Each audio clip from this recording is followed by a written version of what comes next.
Ringside Report TV bringing you big fight boxing rumors. First, we have Manny Pacquiao visiting the UK in discussions with Amir Khan for a fight. This has got to be a big slap in the face to Floyd Mayweather, who has negotiations ongoing with Manny Pacquiao, so we've heard, along with the fact that Amir Khan has been Floyd Mayweather's backup opponent for the better part of a year. Yeah, maybe even 2 years now, would you say? Almost going on 2 years? Amir's wanted that fight for a while, and I think he's fed up. He just wants a big money fight against a big star. If he can get Pacquiao, great. And if Pacquiao says, hey, I can get Khan, I can steal that fight from Floyd, that's great business for him too. Not great business for boxing. However, this looks like a pretty entertaining fight, although I can't see it any other way than Khan getting the deck. And I see it the complete opposite, actually. So this is a pick'em fight. This is something we fans would be interested in. However, I think this is grossly inappropriate at this time with talks supposedly in negotiations with the Mayweather and Manny Pacquiao side. I don't think either side should be exploring options of another fight until at least the end of the month.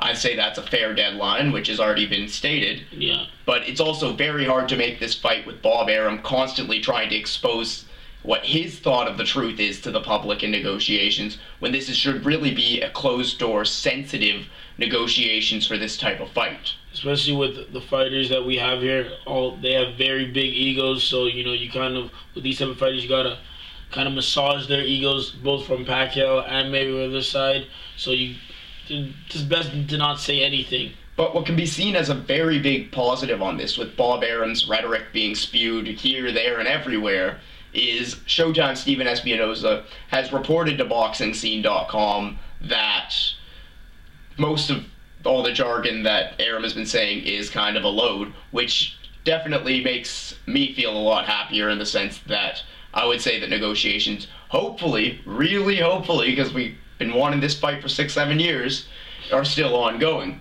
between the two best pound-for-pound fighters in the world. Should that not happen, we first have talks of Khan and Pacquiao. Yeah. There's also been reports that Jim Lampley this weekend has reported that Miguel Cotto is now in training, which he has been in training since June. He is now in training for a Floyd Mayweather bout in May. And that's a really good fight because, big implications. Floyd can get that 160 belt, so that comes with a lot of prestige, and also it gives Cotto another crack at giving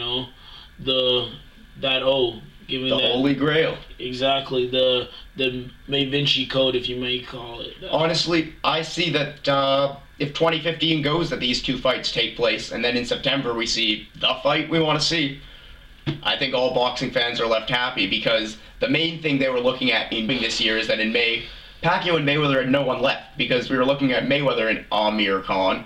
I still am not a big fan of Pacquiao and Amir Khan, but it's definitely more of a sellable, interesting fight. They used to be sparring partners, they used to be training partners. This is a fight that would sell to the public. And on the flip side, we have, other than Maidana and Jose Luis Castillo, the toughest guy Mayweather's had trouble with. So put that in the mix. That's an interesting fight. He's also now the lineal middleweight champion of the world. So should Mayweather go up to 160, that's a believable, interesting fight as well.